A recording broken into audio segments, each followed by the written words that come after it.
Cruise passengers are seated in a packed venue aboard Royal Caribbean's Navigator of the Seas, enjoying a live performance in the ship's theater. Then, without warning, an announcement cuts through the performance. Alpha, Alpha, Alpha.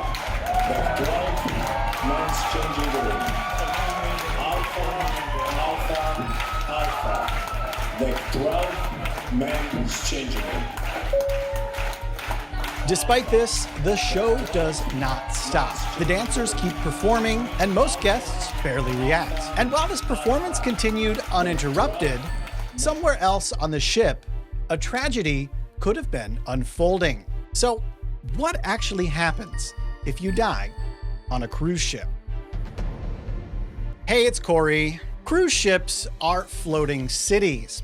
On any given sailing, there may be 3,000 to 6,000 people on board, all living together in a confined space for days or weeks at a time. They sleep, eat, and drink together while traveling across vast expanses of open ocean. And with this many people in one place, medical emergencies are inevitable.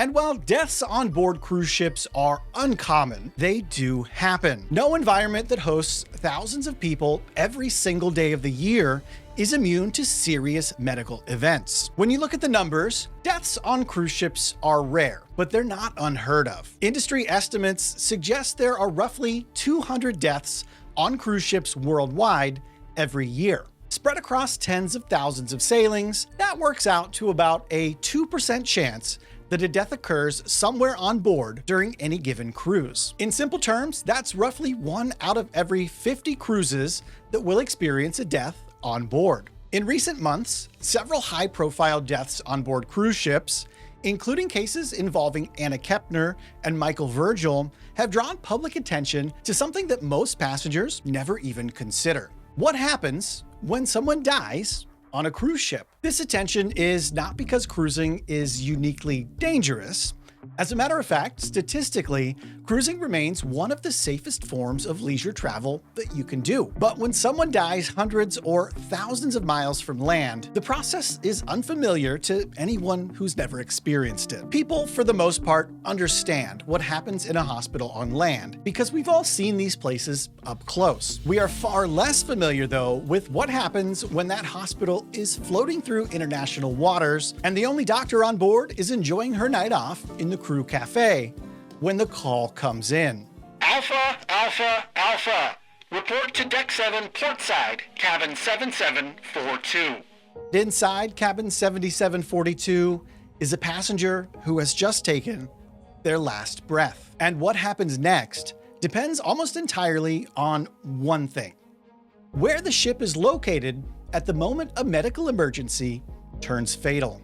The two most important places being at sea or in port. We'll cover both scenarios here today. If a guest dies while the ship is at sea, the response is actually the most controlled and predictable version for this type of situation. It starts with a medical emergency call over the PA. Trained members of the ship's crew are dispatched immediately to the location mentioned on this announcement. These first responders are specifically trained and continually drilled to assess medical emergencies and stabilize the situation. Cruise ships have licensed doctors and nurses employed on board at all times. They're required to hold an active medical license from a recognized country and maintain advanced emergency certifications. Before joining on board a ship, they also receive maritime-specific training, but sometimes, despite all their training and efforts, it's not enough to prevent a death from occurring. Once a death is confirmed, the captain is notified.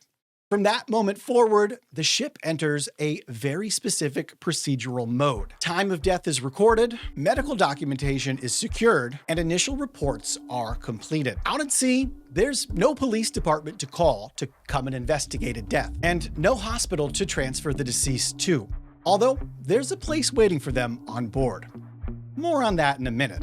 For a period of time, the ship itself becomes the sole authority responsible for preserving facts, records, and accountability until land is reached. And that's what happens initially if a person dies while a ship is at sea. But if a death occurs while the ship is in port, the situation is very different. The moment a ship is docked, it's no longer operating solely under maritime authority. Local laws and jurisdictions immediately come into play. That means port officials, law enforcement, and sometimes medical examiners are involved both onshore and on board the ship upon a death notification. At this point, the captain does not make a lot of these decisions on his own, as every step needs to be coordinated with appropriate legal authorities on shore. Different countries have different requirements for situations like this, and ports have different protocols in place for how to handle things as well. But overall, the biggest difference when someone dies in port is that a share of responsibility to handle the incident transfers from the cruise ship crew to the local government. So, what does a cruise ship do now that there's a dead person on board? This question leads us to the part of the ship most passengers never think about, and very hopefully never have to see: the ship's morgue. Not all cruise ships have morgues. In fact, smaller ships often don't. Larger ships, though, usually do, and there's normally room for more than one person inside. These are temperature-controlled spaces designed for one purpose: preservation. They're not large, and they're not designed for long-term storage. Their basic design is the same as what you've probably seen in crime dramas on television: sliding metal tables that push into a wall of doors. The morgue exists here because cruise ships can be as long as a week or more away from their next port, and a body can't just be left lying around on board. When a death happens and the ship is still days from land, the crew's responsibility is preservation of the deceased. That means keeping the body in a space that can maintain a stable, cold temperature without interruption. And on a cruise ship, there are only so many places that can reliably be done. If the designated storage space is unavailable or already in use, the cruise line has to make a practical decision based on what will keep the deceased at a consistent, controlled temperature. And sometimes that means putting a body inside of a freezer normally used for food storage, the food that you and I eat on cruises. When that happens, everything inside the freezer has to be removed as fast as possible. And rather than dispose of the food that is still perfectly safe to eat that was in that freezer, the ship simply serves it. To guests, that usually looks like an unexpected ice cream party or surprise buffet of fried, once frozen foods. And while having a party right after someone dies seems inappropriate, what's actually happening is a quiet logistical step,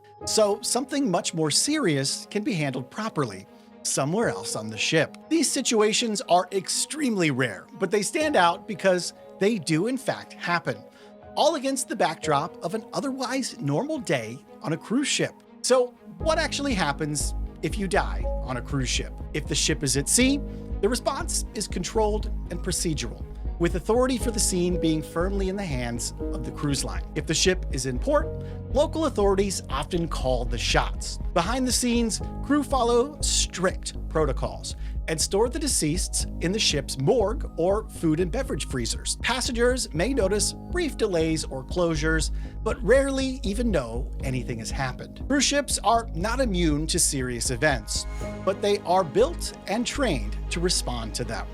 These systems exist not because cruising is unsafe, but because a responsible operations plan for rare moments is prudent and legally required. And understanding how these systems work can make an unfamiliar situation feel just a little more grounded the next time you board a cruise. But what happens to cruise ships during a tsunami? I've got a video for that as well, and it's playing now.